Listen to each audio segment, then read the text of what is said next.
All right, welcome to the Edge Studios, the online, not to get confused with just the Edge Studios that aren't online, or the just studios on the Edge.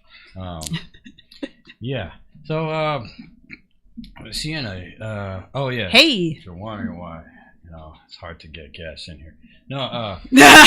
Ding. It's not. No. Yeah, no, the one time it was hard to get. Actually, I'm gonna talk about myself. I'm reminiscing the old times, and I had this guy. It was my birthday week. Because how many weeks are we in April so far? I didn't realize April started. Where are we? Is this the third or fourth week? Third, fourth. So I had the guy Stolowitz. He was at my house the other night. We were gonna go walk to this bar for or should I call it so it's a bar. Bar would be adult beverages venue.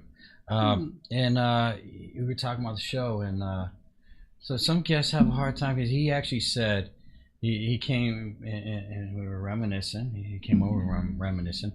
He said one of the shows he was on in the studio, he had to walk off. He was telling my mom this because he got insulted because the pole dancer had on.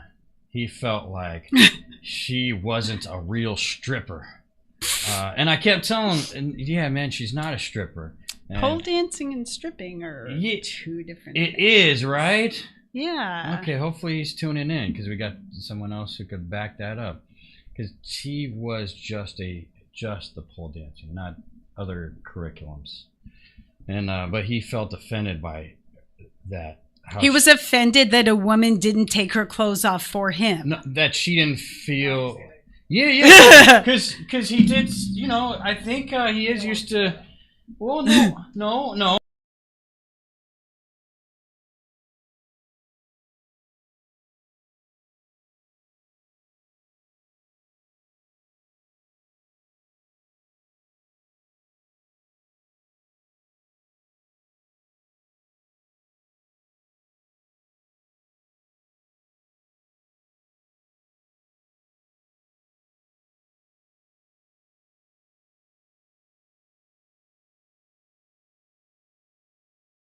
She wasn't. He was correct. Yeah, so maybe he was correct to leave. Yeah, he was. He was correct that she wasn't a real stripper. Right. And so correct on all angles. He was correct for leaving too, because he had to process that. He had to go, what's going on here? Yeah, he's like, ooh, new info. Let me go home and download it from the brain. We were discussing this as my mom opened up to him about buffering. Crush that she opened up about how she had a crush on him. Okay, you had your mom talk to a guest in front of you about a crush. Oh well, he came over my house because we were. At your house, that's even less awkward. Well, he was on. He's a free comedian friend, but she said she had a crush on him before, and it's like, Ma, do you want me to fill in the blanks? Yes, though it's before she knew you were gay. Yes, he's one of the good ones. One of the good gays. Yeah, one of those gays that don't get out of line. I'll let you. Oh my God. All those I'll let out you, of line. He's kidding people, right? I'll let you stay over my house. I'll let him.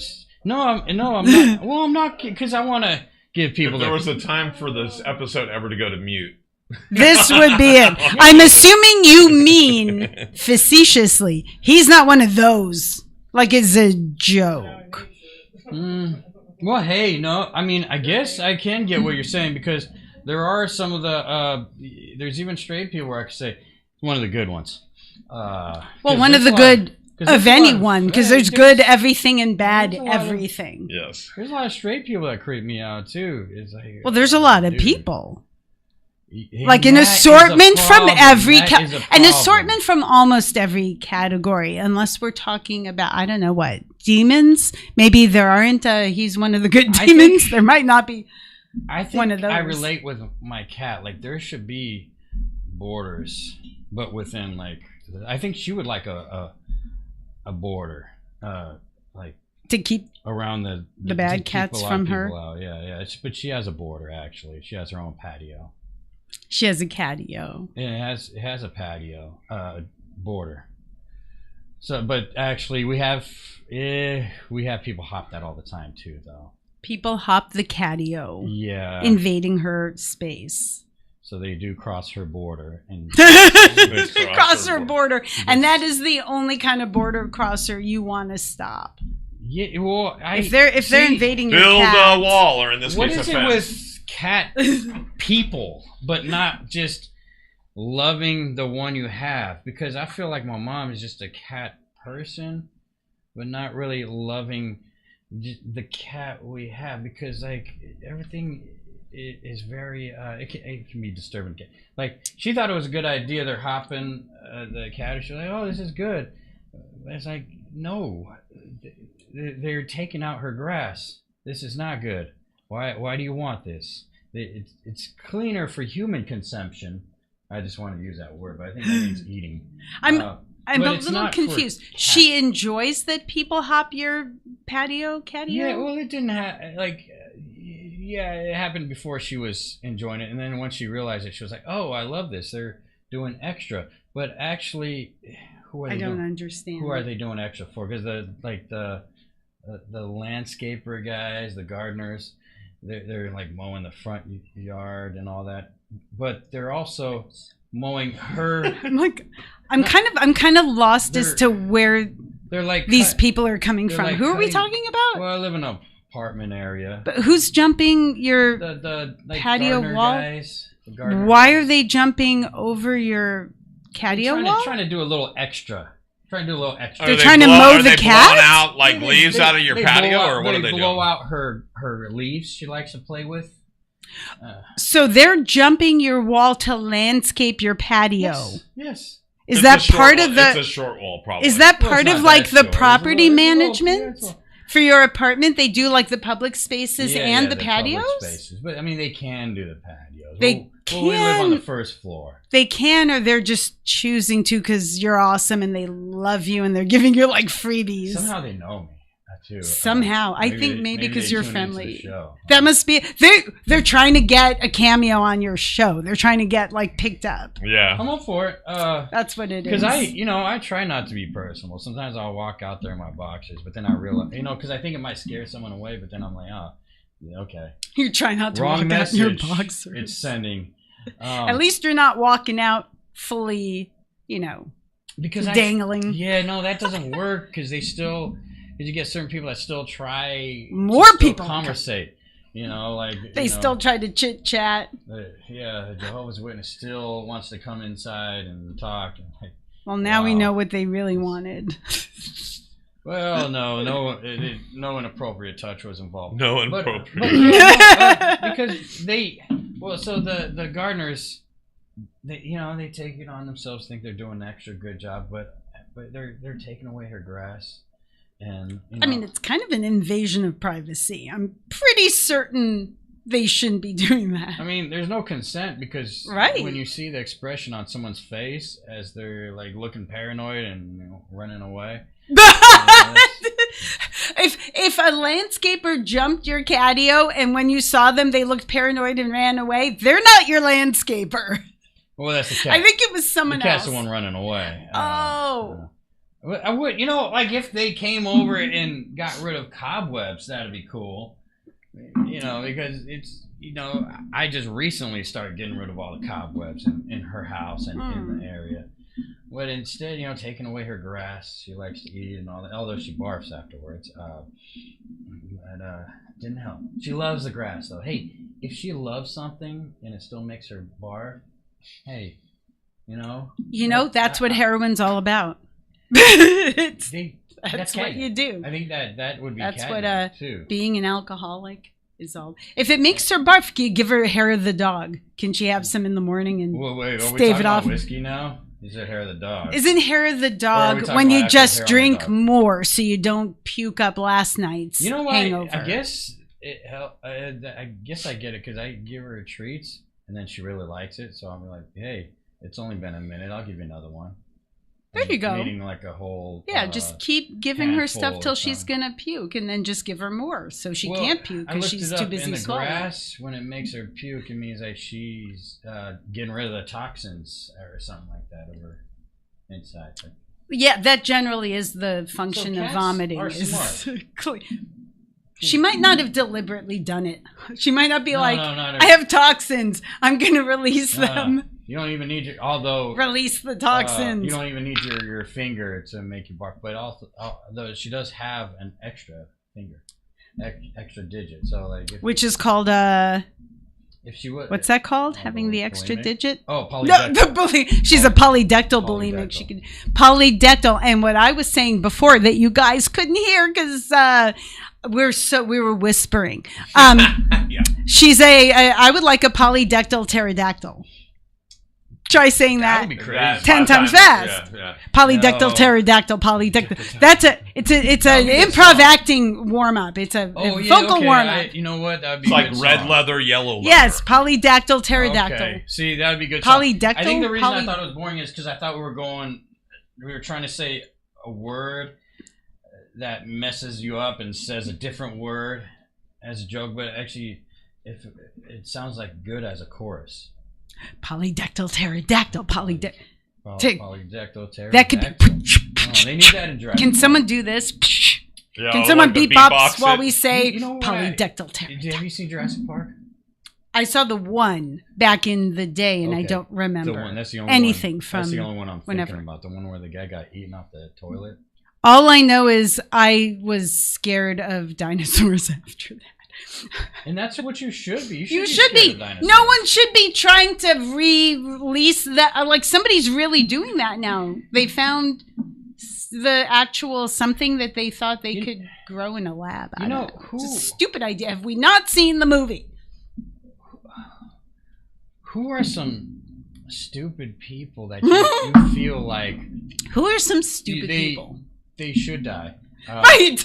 from what they're doing, they should. There you die. go. From their stupid things they're doing. You know, speaking of people dying, so I was back home in New York dealing with my mom lives alone now. Everyone's passed away, and I just can't wrap my head around this concept of people being gone forever, and then I have all their stuff, and they use this stuff. My brother collected so many things, comic books and figurines of whatever, these action figures that are unopened. And my dad collected antiques and jewelry. And it's a lifetime's worth of their hobby and their investment in their time and energy and effort. And it's all here. And the person that gathered all that is not. And I'm looking at it all going, I mean, I don't understand. But then I thought, what if people didn't die? I could think of a whole lot of people that should not just keep continuing, right? Like there are some people that really need to be cycled through. Yeah, like that would be a big time capsule. Yes, please cycle through some of these people. But then when you think about it, all the people here and now, we're stuck on the same ride with them beginning to end. Now, some will drop off sooner than others, but we're not getting new people our age. This is it for us. This selection now. And do you want to live? I want to see what's going to happen, and I want the people I want to still be here. But don't we all? Don't we all wish we had control over that? I was talking to your friend Thornton last week, and he's a different guy. Like he jumped off the bridge, and he didn't see God or anything. Like afterwards, I mean, he didn't feel safe die in any way. That's what's very different. He still feels atheist, and he still. Well, he also said at times he still has those feelings of depression, wanting to. Yeah.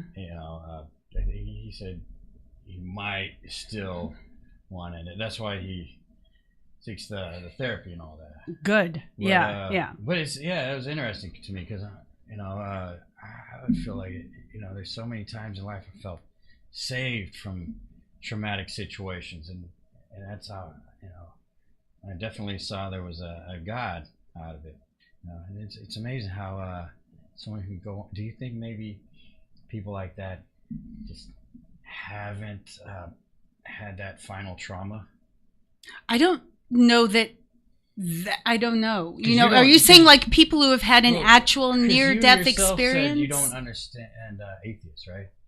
I think that to be the kind of atheist that calls themselves an anti-theist, that believes God does not exist, takes an enormous amount of faith.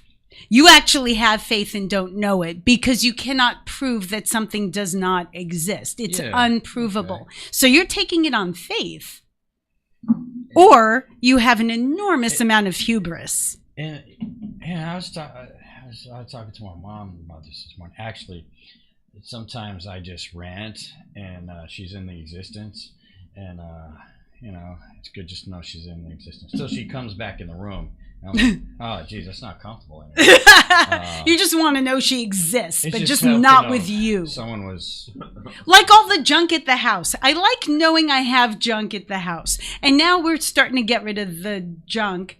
And as we're getting rid of more, like at first I had to clean out. We had a bunch of, you know, my mom's a hoarder, and she's a geometric hoarder. So she watches hoarders, and everything's in a pile, not geographic. She's a geometric. Everything is stacked orderly in cube shapes. So she watches hoarders and goes, well, I'm not that bad. I'm not a hoarder. Never show your hoarder mom the show Hoarders, because that's just confirmation. No, Mom, you're still a hoarder, but you're really good at Tetris or Jenga. Exactly. And it's all inventoried in her head. You'd think she wouldn't know if you sneak something out. Oh, she knows. So we get rid of all the bad stuff, all the like actual garbage, and now we're down to the valuables, the collectibles, the things that we want to sell. And now we're turning a collection into cash. What happens with cash? You spend it. Then you have nothing. Right? You slowly have nothing. And I'm starting to feel a tiny tinge of what my mom, the hoarder, feels. My mom, the hoarder, stores her life experiences externally. They're not in her head. There's no object permanence in her head. An episode in life happened and stopped happening, and now she can see it in front of her in her geometric piles, because she has X-ray vision. She has X-ray memory and knows what's in each box. But if you get rid of the box, you've gotten rid of a piece of existence. And she feels like she's being disappeared. Yeah, it's basically that is you're taking away her memories. Yes. And then she feels like we want her gone. We are trying to eliminate her. And I'm like, clearly that's not it. And we talk about it. And she's like, oh, okay. Now she's good. She's good at getting rid of things. So your mom is about the same age as my mom, I'm guesstimating, because you and I are the same ages. So my mom's like early 80s. She's like 83. Yeah, my mom's 86. And depression baby. And so, yeah, I mean, that every one of those little things ties into existence. I'm no better than that, because I still save concert ticket stubs from the first concert that me and my wife went to, or well, but if it's one or two and you frame them, it goes up on my I keep birthday cards. People are like, yes, I have all the birthday cards. I can't understand throwing away a birthday card, because it's one of the things I keep. I don't like keeping stuff, but this is good. Yeah, like keepsakes are good. Because you are going to lose your memory, and then you can look at these things. That's a good point. That's a good point. The Alzheimer's memory box. Well, even one up that, even if you think about it, Luke, because like with my grandfather, he actually gave me a birthday card for like my 7th birthday or something. My mom just gave it to me the other day. Aww. And it looked brand new because it was in a drawer, or it was in between pages of a book, I mean, my grandfather's been gone for 50 years. And there's this card that says, love you, grandson, enjoy your special day. So the difference between hoarding and storing memories properly is like you watch these HGTV shows. They get rid of all the clutter and they say you deserve to enjoy the special memories, and they put them in like a box and they frame them. So that's what I've been trying to do. So what happened, the transformation I kind of had in my mini episode there this trip, was now we're getting rid of the collectibles, and I feel like I'm disappearing my memories and my house. And like, why is everything Like my brother's life, his collections, my dad's life and his collections. Plus, I like knowing I've got some stuff that's worth something back there. If it's cash, it gets spent and then you have nothing, right? So after selling a ton of stuff and feeling like a little violated emotionally, with all my stuff, I thought, you know what? I get to keep a few pieces. And I spent a day back in the garage going through all the stuff thinking, I'm going to pick a few pieces I like. The stuff that by and large is awful, like it's awful stuff. But there's probably one or two things I like. And I grabbed back like a box full of jewelry and statues. And then I looked through my brother's stuff and he has a lot of unopened, superhero figures. And I was like, I like Supergirl and Wonder Woman. I'm going to keep those. And so I brought back a few things and stuck them up on my brother's shelf. So I've got the female action figures that I liked and some African statues from my dad's collection and a few pieces of jewelry that my dad made that I liked. And now my brother's room has a pretty, not cluttered, but a little overcrowded display of my favorite pieces of his collection and my dad's art and my dad's antiques. And the rest can get sold. And I feel a little better. Like, okay, I honored my memories in a way that I can enjoy, and the house is livable, and we're going to get rid of the rest. Oh my gosh. Now it really makes me think, like, I hope I only want to keep the memories of the good times. I hope, like, I don't have any memories, like, all of a sudden, all the memories, all the stuff in boxes. Oh, this is a letter of how much I was hated. The trauma memories. That would suck. Okay, I would like to tell you a story as I'm going through my dad's stuff. Yeah. It's going to be a dramatic reenactment of a letter I found of the before times. Kids, remember when you die, someone's going to read your memories. Yeah. And there are some things you may want people to know and some things you maybe don't. And I had a box of journals that I was ready to shred of my own so nobody would find them. And they've been sitting because I'm lazy. I got the ADHD. Am I actually going to get around to shredding anything? Okay. So one day I sit. Energy's all over the place. Right? Well, but it's not there. It's not in one spot doing a rote task. Okay. So with no finite deadline. It's just at some point. I don't know when I'm dying, but it's not today, I hope. So the box is still here. Anyway. So I go... Yeah, if I knew I had 6 months to live, I'd probably be shredding pretty fervently. So I pick up my journal, I start to shred a few pages, and then I catch a corner of a story, and I'm like, I forgot about this. This is good. This confirms the ADHD was always there. And then I thought I should keep these journals. So I'm good with that. I'm glad I didn't shred the whole box. So this is stuff of my dad's that he probably would not feel badly about me having discovered. So... First of all, there's a story. Yes, I brought some things to share. Here's a story my dad shared with me. This is a letter I found. So I'm going to give you a backstory first. Yeah. Okay. Here's the backstory. This is a time capsule here. Yes, It's a time capsule of several kinds of memories. So one day when I was in my 20s, I flew back east to work a conference in Baltimore and flew to New York first. Had my parents drive me to Baltimore so we could visit a bit. And then I flew home from Baltimore and they had driven back. So day one of the conference, we're driving to Baltimore. They are leaving me there. I'm going to work. On the way down, my mom started telling me memories of her childhood. Not to be left out, my dad decided, now is when I'll tell you some memories of my childhood. This was a while ago, a long time ago. I had already grown up.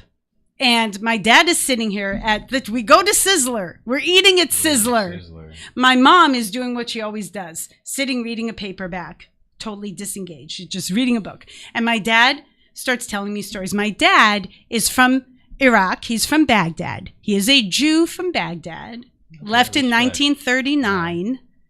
Rise of the Nazis, persecution, all that. So he left. We don't have a lot of records of life back then. So anyway, back in Baghdad, before he came here, he told me one day he walked in on his father in bed with another man. And I go, first time you know about gays? He was like 5 or so. And then he says to me, and I have similar proclivities. And I'm like, wait, did you say he was like 5? What? He was like 5, and he walks in on his dad in Baghdad in bed with another man. Oh, his dad. Okay. And I have similar proclivities, he says. And I'm like, okay, you mean like your dad? He goes, and I go, freak flag. Okay. Before or after you married Mom? And he goes, before and a little after. And I'm like, okay, Mom, did you know about this? And she looks up and goes, back to her book.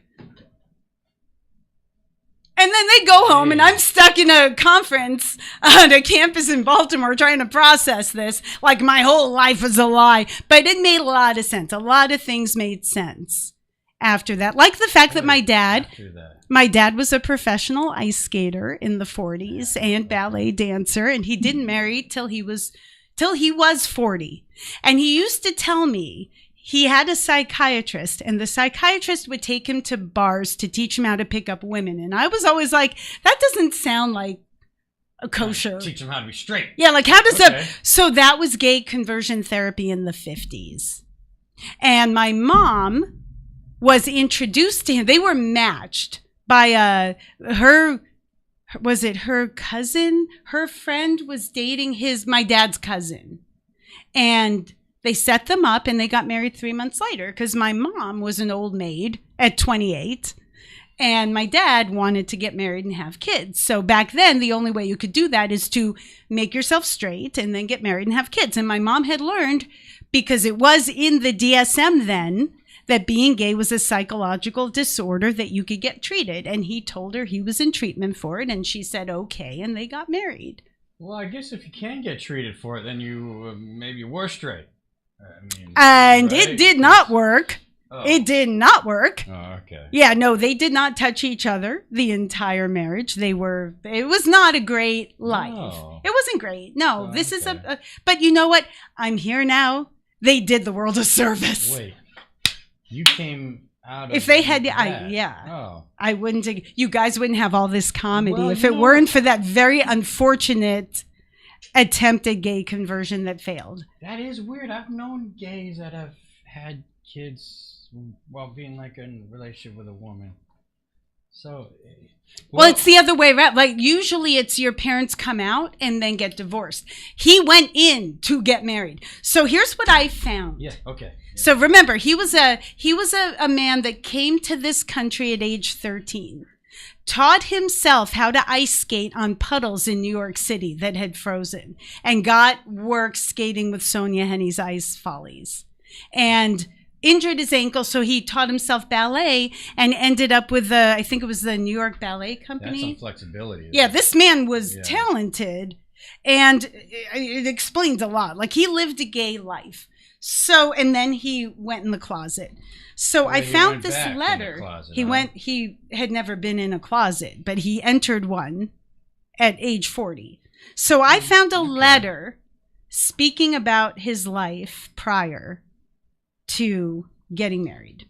And it's an interesting window into what it was like to be gay in the 40s and 50s in New York. And I found some photos. If you want to see some photos. All right, here is a couple of photos of my dad.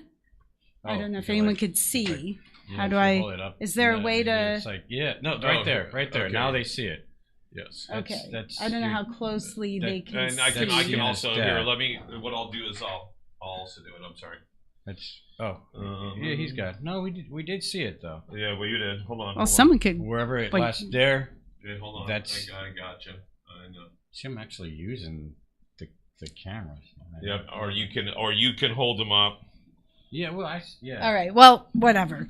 These are old photos of my dad. Honestly, it's not like it's that unbelievable. I didn't bring his. He looks like a pretty good-looking, smooth guy. Yeah, I found all these pictures of him. Like that. Okay, so I found these pictures, and my mom goes, "Oh, put those back." She didn't want to see him because these were his. Small. All right. Well, they were like boyfriends. People can still see. They were Wait, they were his boyfriends. Yeah, oops, I made a noise. There's, like, in this folder, here, large ones. That's a pretty boy. This is why we have her on. That's a pretty boy. There's so many stories here. Oh, there are crazy stories. Okay, so that was his before life. And then he marries my mom.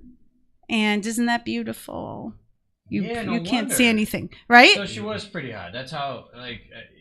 yeah, like she's pretty. And my dad, there was a show on at the time called Maverick with James Garner. And you said there was no physicality. No. They made 3 kids. They basically, I recreated their life because I married a guy that we also just made 2 kids. So, okay, so that's my parents. Whoa, okay. So she got married. She was a school teacher, and her kid said, "Oh, you married Maverick," because he looked like James Garner at the time. And then, okay, so him back in the day.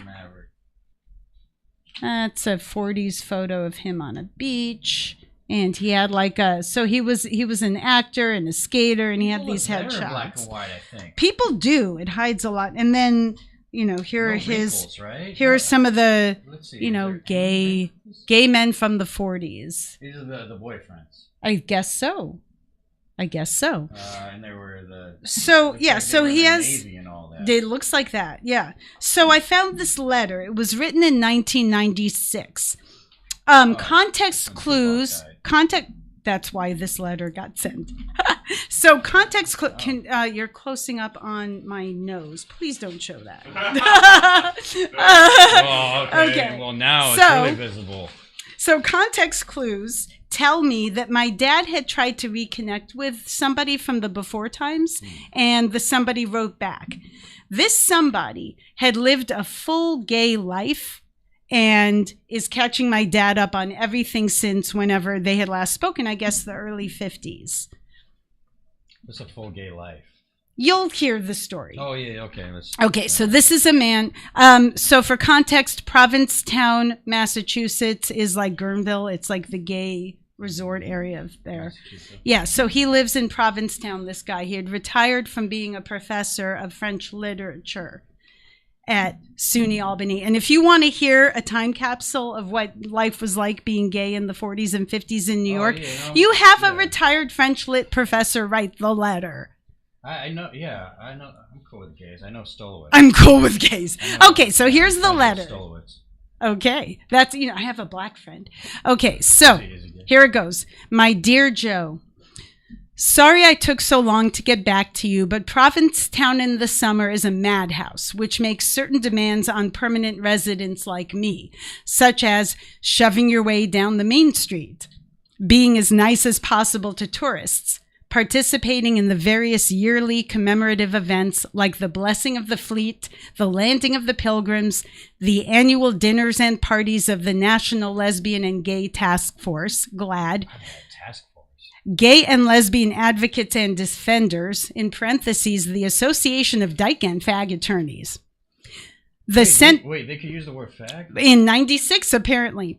The Center for Coastal Studies, whose central office is here in town and who deal with saving the whales. Carnival Week, which begins next week and goes on for 10 days, a wild and mad series of events highlighted with a drag procession through town. And of course, the continuous performance of plays by and tributes to the memory of Eugene O'Neill, the first truly American playwright, who wrote his early plays here in Provincetown, where they were performed in repertory from 1916 through the beginning of World War II. At the moment, there is a wonderful revival of The Long Voyage Home, directed by Jose Quintero, who's here in town. So I read the first paragraph and I think, for this man to explain gay life so flamboyantly to my father, my dad was a flamboyant gay back in the day, which I do not know. How many of you would freak out at a picture of your parents before you existed, and like what their life was like, and to find wild stuff out about them when you weren't imagining it? You know what I mean? Well, when it comes to my mom, it's like, I don't want to hear it. Sometimes she can say too many details. Yeah, you don't want to know. My parents did not reveal things. Okay, so now it starts to get interesting. And now it is Friday morning, and here I am. My mother, Abe, Francis Adler, Sarah Donna, Chris Moore, Harry Christensen are all dead. I guess old people letters start that way, with like the list of the dead. Anyone else you can think of? Mom died of cancer in 1962, the year I began teaching Albany. Abe had moved to Los Angeles to be in the movies, and I believe he was in one or two. He died of massive heart failure in gay baths in LA in 1980. So we know what he died of. He gets to that later. Sex. Francis Adler died of too high, maybe. Massive heart failure in gay baths in LA in the 80s. We're getting there. Hold on. Okay. Francis Adler died of heart failure in New York and in Sarah's arms in 1965. Sarah died in the late 1970s. I don't know when, and I don't know of what. Chris died in about 1972 after a long illness, which at the time could not be explained. I am certain that it must have been one of the earliest deaths from AIDS in the days when no one had ever heard of it. Looking back on his symptoms today, it is evident to me that this was a classic case. So don't let anyone tell you that AIDS began in 1983. So I didn't know this. And I checked with my best friend in New York, who's lesbian her whole life. She never, wasn't lesbian, and is very active in the community and was back then during the AIDS epidemic. And she said that is very true, that there was a lot of evidence that AIDS had been around for a couple of decades before, but because gay people were such a marginalized community, people didn't take it seriously. And now there's no way to go back. Like people now who think they may have had COVID before February or March. When you say all their life, like doesn't it start when they came out of the closet? Some people don't. Just... Yeah, some people try dating heterosexually for a while until they realize that they're gay, and then they come out. But she has been an active lesbian since after high school. So anyway, so she said, she verified that yes, there is evidence that a lot of people may have had AIDS for a long time before it became identified here. So this was an interesting piece of history for me to read anecdotally. Well, yeah, he said that COVID. So I guess that makes me think of the Fauci. He was, I don't know. I wasn't feeling him during the COVID, but I guess he had a lot to do with the AIDS. The response, yeah, because he's the head, the chief of infectious disease or whatever. So he was in charge of the response to AIDS. Really cool. So yeah, good. No, good most job. Diseases are not cool unless they kill people we hate. I didn't know much about what he did, so I guess I could say good job. Helping with he did the medical stuff, and then people politicized him recently, which you always want done to your doctors. You want them politicized and not helping you.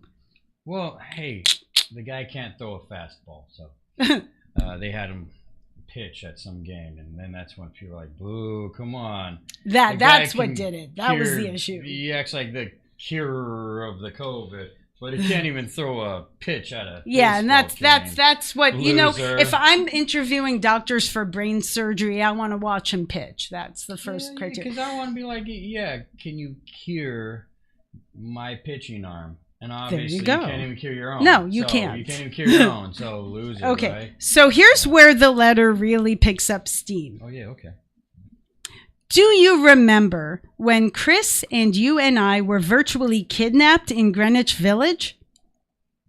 And not virtually like now with computers. This is the late 40s, early 50s. He means pretty much. Practically kidnapped. He's talking about like one of these guys threw in a van thing. In Greenwich Village back then. So my dad went out with two gay men to the village in the 40s or 50s. This is before people think of the village as being the gay area, at least before I do.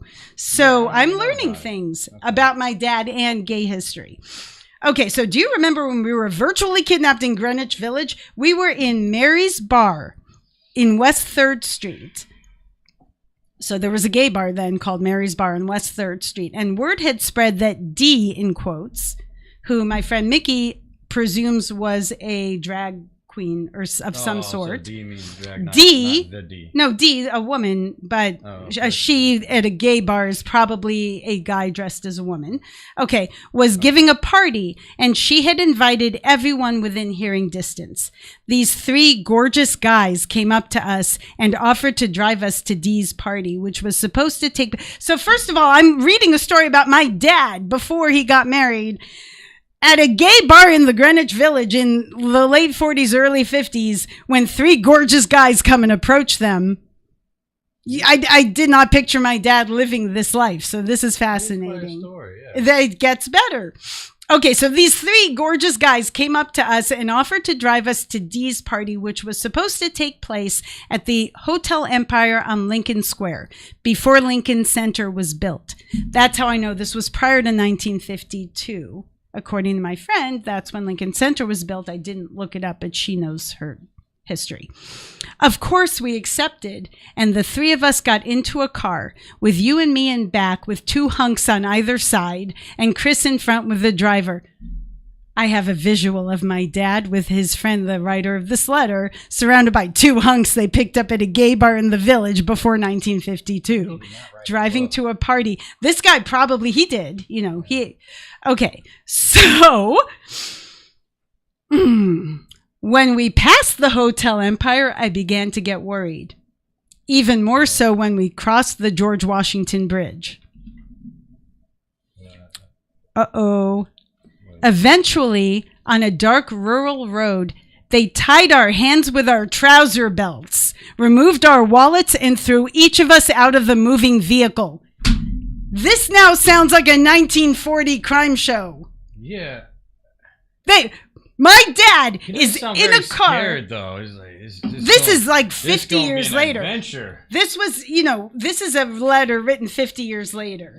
I feel like he was on one of those choose your options or where this adventure is going to go sort of thing. My dad, so just to recap so far, my dad went to a gay bar in the late 40s, early 50s in the Village, got picked up by 3 gorgeous hunks, got driven past across the bridge into Jersey, tied up with his own trouser belt, robbed of his wallet, and pushed out of a moving vehicle onto the rural roads of Jersey. Oh, wait. That's rude. So that's rude. That is rude. They thought they were getting to a party. Tell me someone kidnapped him, tied him up to him and something. Yeah. And then pushed him out of a moving vehicle. Oh, that's rude. I thought they were going to some it continues. Party or something. Right? No cheesecake. Okay. We were not hurt, but rather shaken up. I freed myself first, then untied both of you. Again, like a movie. A New Jersey police car found us wandering on the road. And once they heard that we had met the assailants in a bar in Greenwich Village, they had no further interest in pursuing our attackers. Oh. Mm-hmm. Oh, you're of that sort? Then we're not going to help you. What are you saying? Yeah. What are you saying? You're gay here? Yeah, you picked them up. They met them in a bar in Greenwich Village. Then we don't. People? Yeah. Back in the 50s in New York, this is what happened in New Jersey. They did drive us, however, to the GW Bridge, where they too practically pushed us out. I had exactly That's a rough Uber ride. I had exactly 5-cent subway fare when we reached the other side at sunrise. So they walked across the bridge from New Jersey back to Manhattan. They had gotten robbed, pushed out of a car, walked the rural streets of New Jersey. Cops picked them up and pushed them out at the bridge, where they walked across and at sunrise had a nickel to their name. Then I was able to call on the kindness of the subway cashier, a total stranger who understood our plight, because, now we're back in New York, to let you and Chris through free. I was all aches and pains for a week.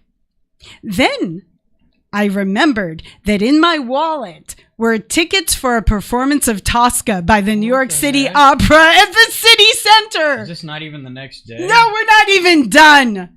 He remembers the gay man. You missed the best. No, I've been listening. Oh, okay. The gay man. The gay man remembered that he had opera tickets in the wallet. You could not get more cliche. So I called the New York detectives thinking that they could nab the perpetrators who would have been in our seats at the opera. And this has now become a Martin Short, Nathan Lane caper show. Wow. This really happened. And sure enough, the detectives went that night. Because these aren't Jersey cops anymore. We're back in the city. The management allowed them to go to the seats where they spotted a lovely couple who had obviously gotten the seats quite legitimately, having purchased them at the box office after the hoodlums had returned them for cash. Do you remember? Wait. Which part is this? Wait, you remember? He told my dad in this letter a recap of a thing that happened to them, written gloriously as only a gay retired French literature professor could write, and recaps the story with, do you remember?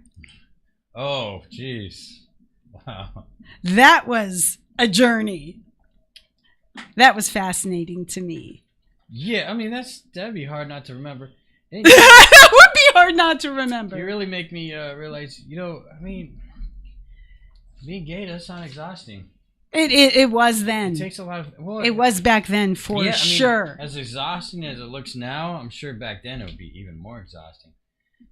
There's so much energy involved. So as much as people face hate now in a lot of parts of the world, at least in New York and New Jersey and here, it's not like that. And my friend Mickey, when she goes to these fundraisers and things for the community, for the LGBTQ community, she said that young people know it's like a thank you for your service to the gays who came before them that fought for equality and safety. And there's a whole thank you for your service thing going on because, my poor dad, he had to convert to have a family. You don't even have to do that now. Well, it sounds like it was quite a ride, but also like he'd probably rather not have to go through all this complications. Well, that's why they call it living a lie. Mm-hmm. He didn't want to live a lie. Nobody wants to live a lie. You were saying something about it being exhausting. It's exhausting have to be something other than what you truly are. Mm-hmm. And having to constantly put up a facade. To go back to the French literature. A facade. A charade. Yeah, a charade. A fake front. And so... Well, Paul, you know a lot about that. I mean, I think... I was about to say some things, but then again, I'm like, Paul chimed in, and then I'm like, damn, Paul, you know a lot about that kind of stuff. Well, you do too. You work a public job. Oh. And I'm pretty sure there's times where you want to tell a customer to go get bent, and you can't. Not because they're gay. No, but on that because they suck. No, because they suck as a person. Yeah. And so you're having to change your point of view and expressing yourself freely because you're punching someone else's time clock. There's another name at the bottom of the paycheck. That's why. Do I know about expressing myself? Yeah, I've put my foot in my mouth multiple times, even today. Well, you have you do have a family that comes from the different. Do I have a blended family? Yes. Don't we all? Even if it's not LGBTQ, race, religion. I mean, look at anybody going to Thanksgiving if they go to Thanksgiving. Go to any kind of family gathering if it's a reunion or someone's birthday or whatever you celebrate, wherever you gather, look at that family. Most families, if they're all the same, there's people that have a lot of the same traits, but nobody's the same. If they're all the same, they're too inbred. Yeah, really. You just bred with yourself. I think you cloned yourself and bred. You're right. I think if I walked into a party and everybody was totally like cookie cutter, I'd be like, ooh, there's something wrong here. I put my toe into the shallow end of the gene pool. Yes. And so you got to have diversity if you adequately spread out your seed. Yeah, I guess, for my growing up, I always liked going over to the family's house for Christmas. It's been a while. Man, they've been really good at pushing me aside. But I guess they were pressured to have me as part of the family anyway. forcefully begged by my mom. But anyway, every year I did feel like I wasn't really part of them because they are kind of cookie cutter, I guess. But I joined in because I really want to see what the Brady Bunch life is like. How all these people with the perfect lives are like. So more like when I joined in for like the one holiday get together when I was accepted, I mostly sat there and like, so this is what these people are like. So just so Tell you me know, about the, like, country clubs the and all that. outside belies the inside. You're comparing your insides to other people's outsides. Those Brady Bunch families that look perfect, they've got some crazy going on that they're hiding. Okay, so I did bring a clip. So I'm going to give you the backstory of this clip. Yeah, I got to give you the backstory. Okay. So we're selling stuff. We're selling things, and my dad. I got a message here. Okay. Weird topic for you when you wear straight pride shirts. Who the hell sent that? What? Who the hell sent that message? He does not wear straight pride. Does he wear straight pride shirt? Why? I don't. Ironically?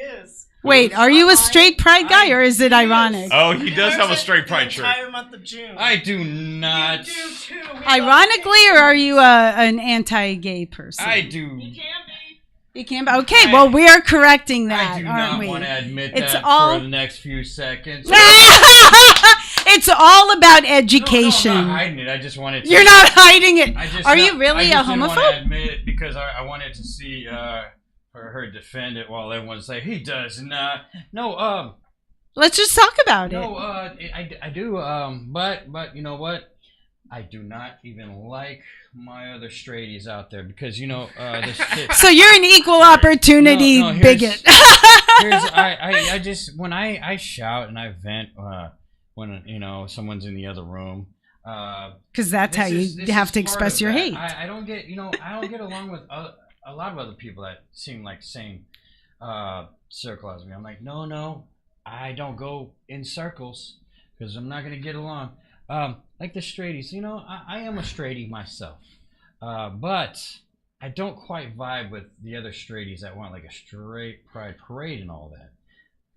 Oh, you mean like instead of why did they have a pride parade and we don't have a straight people's I parade? believe those are the people We call that 4th of July. Should be It's true. those are people that should be parading. I would think it's weird if I saw a bunch of straighties parading, but I do.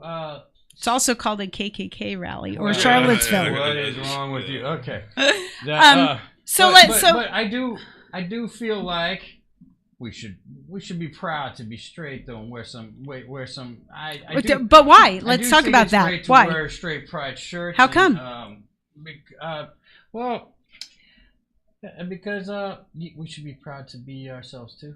You should But be, why, you should be able though? to be proud Go ahead, of. Paul, You should be defend able me. to. Well, I mean, okay, it should so go here, hold without on. saying. So It should be the everybody's- default that we are proud of ourselves. Yeah, I think Yeah, I think okay. there's okay. So what is Yeah, it? there They you say go. pride before a Paul's fall. not But anyway, I think it's okay to be proud or happy with yourself, but it's where the intolerance for others comes in. Well, it's talking about intolerance. I think it's hilarious that when I wear my shirt, because I lived in the city, so I would walk down to Castro.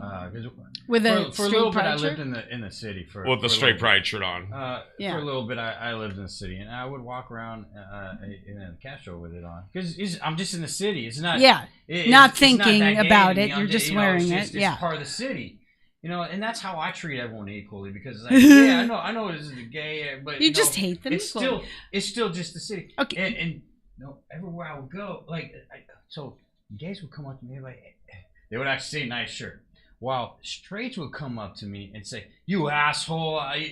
Isn't that fun? It's so true. It's like kick your ass right now. It's It's the like how straight middle-aged white- white people Exactly. that get their panties in a The bunch. the millennial white chick Instagram warriors, defenders of the white savior complex kind of thing. I am me. But let me ask you, Yes. so the thing about feeling a need to declare something with a shirt, it communicates a message. So it should be a given that we are proud of who we are. We don't need to call out to it unless you are a marginalized person that is making a statement.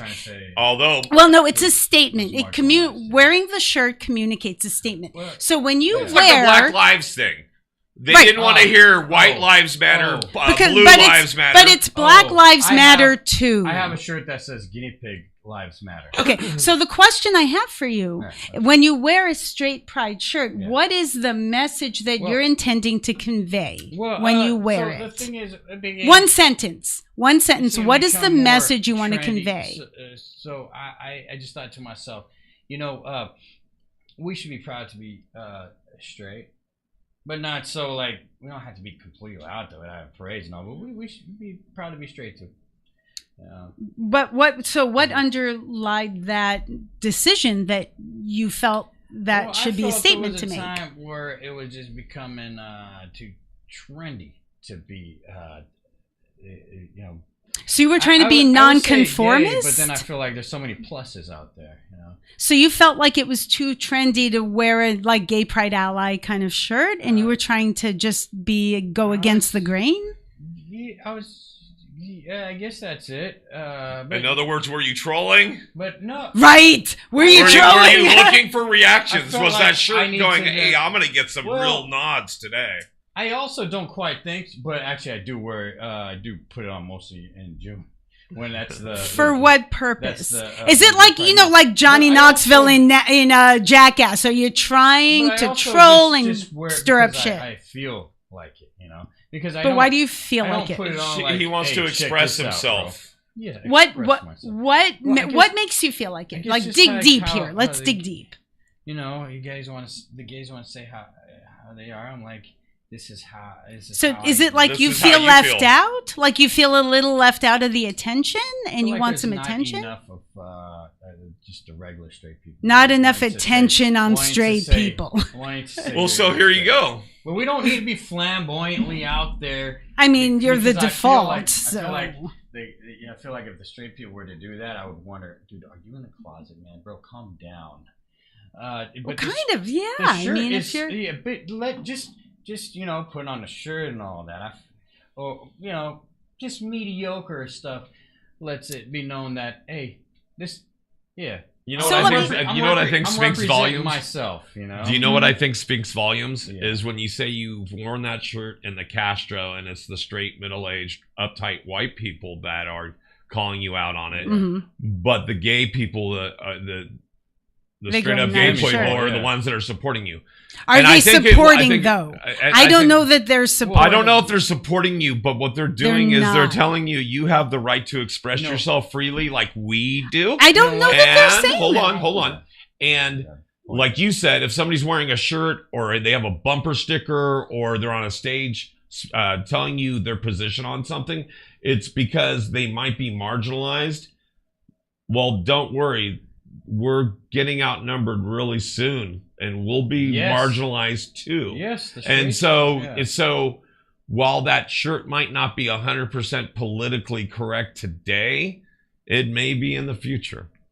When gays outnumber straights, that's not going to happen because it's not a contagion. You don't think the LGBTQ First of all, community can? They're not reproducing at the same rate as straight people. But they still keep coming because they don't need to. It's like the Jewish people say, we need to keep our race going or whatever because they always want to marry a Jew. I don't know that Jews will ever outnumber non-Jews. No, I know that. Mathematically, if you made a chart and you did a regression analysis, you're not getting there. I've had the gays that, they say, nice shirt, but also, so that's not all I've gotten. The other gays I got that aren't, that are wondering and aren't just the nice shirt. They said, hey, are you homophobic? Is that against gays? And that's when I'll be like, nah, man, do you? This is me. I'm straight. I'm just trying to. Okay, so let's go right to the internet and read what they asked or said. This is what they said. Wait, are people really listening? Yes, they're listening. Of course, Luke you're doing a podcast. Believe it or not. Infamous for his straight pride shirt. Okay, so here's where. So hang on. So Luke, here's where I think some social skills education might come in. Come in handy, yeah. Okay, so hear me out. It's possible that you are not fully in tune to the message that wearing that shirt conveys to everybody. And here's an anecdote as a kind of as an allegory to what you're talking about. So I have a friend back east. He is the single most ADHD person I know.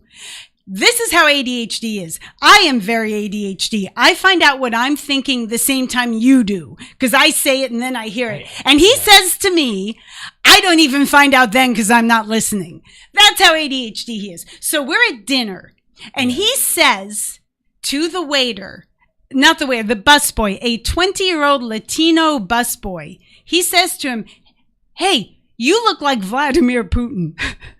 I know. First of all, the guy doesn't look like Vladimir. Second of all, not a compliment. So I go, oh, no, you don't. I go, no, you don't, to make the kid feel better. And then my friend's like, oh, no, he does. Why are you stopping me? And I go, because first of all, it's not a compliment. Second of all, Putin's a dictator. This isn't good to say. So he goes, oh, yeah, I didn't think about that because he didn't put the things together. Like, what is he communicating saying that? So I'm kind of thinking maybe you're not fully aware of what you're communicating wearing that shirt. Maybe you intend to say, well, I'm proud too, but what you're communicating to people is I will devalue your marginalization. You may not intend it, but it's what it communicates. So, yeah, I feel like I don't really care, but that so that's not, something right. My so that comes across. So that's not like that comes across. That's not like an F you to anybody. Right. You're not hating on any group. What I mean by I don't care is you wear a rainbow shirt. I'm not gonna say F you. You wear your rainbow shirt, and then I'm gonna wear this, right? And okay, hey, you got you, I got me. Yeah. So, but I definitely don't want anyone being bashed on. So so it sounds like what you're saying is you're thinking, leg. Right? So you're not hating on the community by wearing it because you are unintentionally communicating something you don't know that you're communicating by wearing it. But I'm an outside provider. Like if you're getting an outside provider. So just so you know, if someone's bashing you, I would be like, hold on, you did what? Hey, that ain't cool. That ain't cool. Because everyone should be treated respectfully. Exactly. So, just so you know, wearing that shirt is considered disrespect. It would be like if you went to India. I don't know if this is still the case, but you shake hands with your right hand. That's we know that you're a kind-hearted person, but it comes across a little insensitive. Okay. And so one of your viewers says, additional note, I'm an asexual, non-binary. Dude, I totally think I probably know who you're... Yeah, and the person makes a good point. I know Luke doesn't mean ill will. Right. Because we're friends. But his shirt can mean a lot of things to different people. And nowadays, it's all about how people interpret. Yeah. Well, it always is. If you're communicating... we got to play your video. Right. So back to the backstory. I got to wrap this up. Let's not be a heterophobe here, people. Let's not be a heterophobe. That again, insensitive. Let's not be heterophobic here. So let's just qualify with Luke. Maybe has some like social skills development on this topic but he means no harm. So back to the story of this clip. Where's my disclaimer? I'm selling. Yeah, put up the disclaimer. I'm selling stuff that my dad as an antique dealer collected, and that my brother collected, and I found some interesting things to bring back for my son, among which were some very, very antique guns, and that's a whole story. A whole story, trying to transport guns on an airplane. But at least I didn't bring the grenades, and not because I knew not to. It was accidental that I didn't end up in Guantanamo with these grenades. And then a very cute little collectible thing I found. Okay. So here's the clip. Let's get to that. And let's have sound. So weird because there's guns in this. And it just reminds me of the time Can they hear it? Yeah, they can. I had guns in my closet. Can you turn up volumes? 11? No, that should be it. They should be hearing it. Sorry, guys. Who is this whack job? Flying home. Here, let me start over because that's how good I am today. I'm doing. They didn't hear any of it. Yeah. So we're gonna start starting this. Start. starting to tire over. I'm gonna stay for another 2. No. That creepy doll's coming home. TSA's gonna enjoy this. Creepy doll and guns and a pool cue. Who is this whack job? Flying home. And that's illegal in California. Where did you have them? In the closet. Wait, oh, at your house?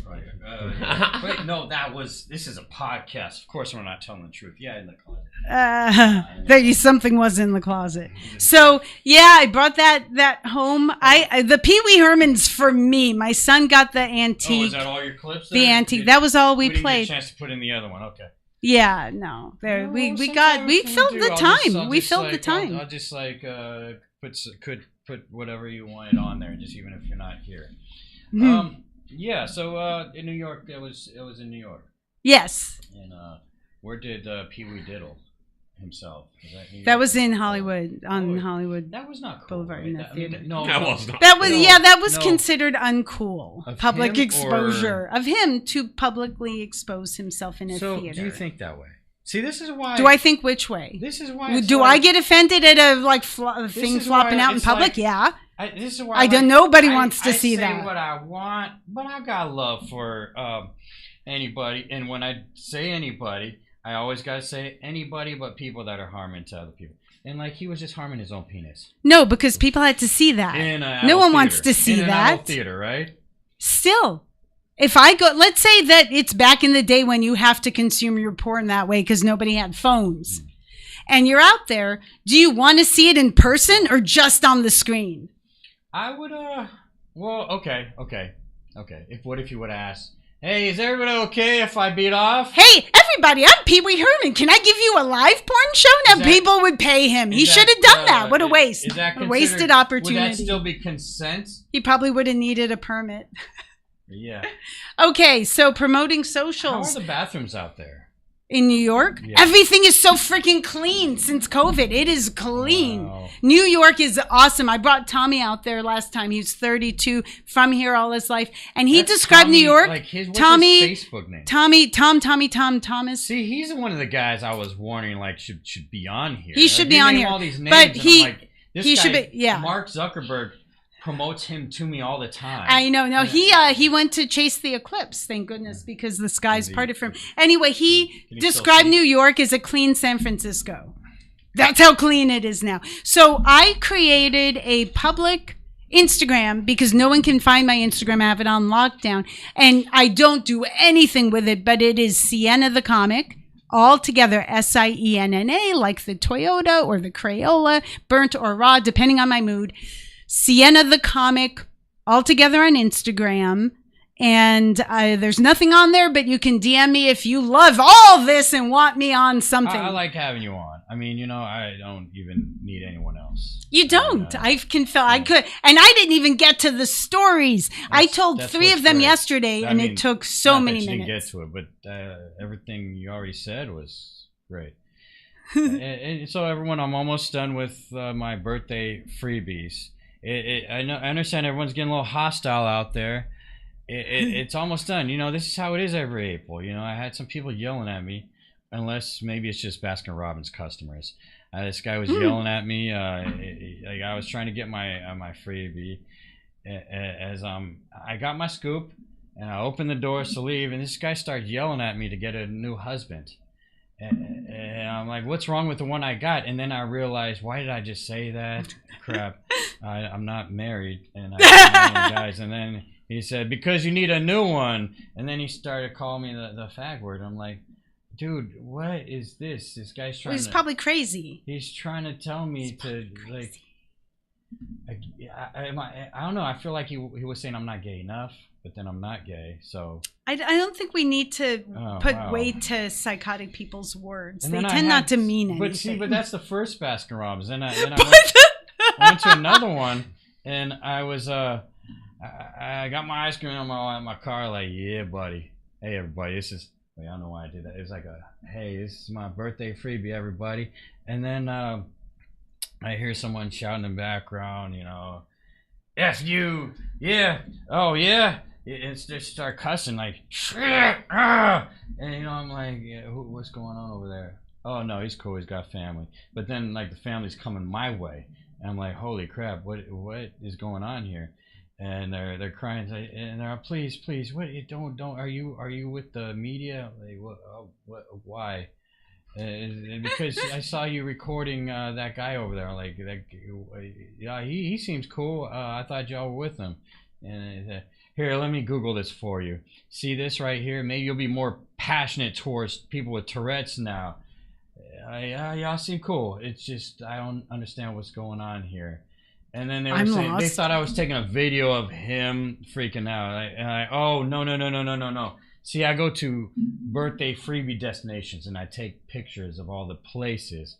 And then that's when they said, they looked at each other and said, oh, he's the crazy one. Yeah, they said weirdo. And they said, oh, he's the real weirdo. Okay. So basically you went to a venue, took selfies for your own social media. Meanwhile, randomly in the background, a guy with Tourette's was saying things he had no control over, and his family got all defensive, thinking you were filming him, like they were ready to pick a fight. And then they realized, oh, you got worse issues than we do. They probably weren't far off.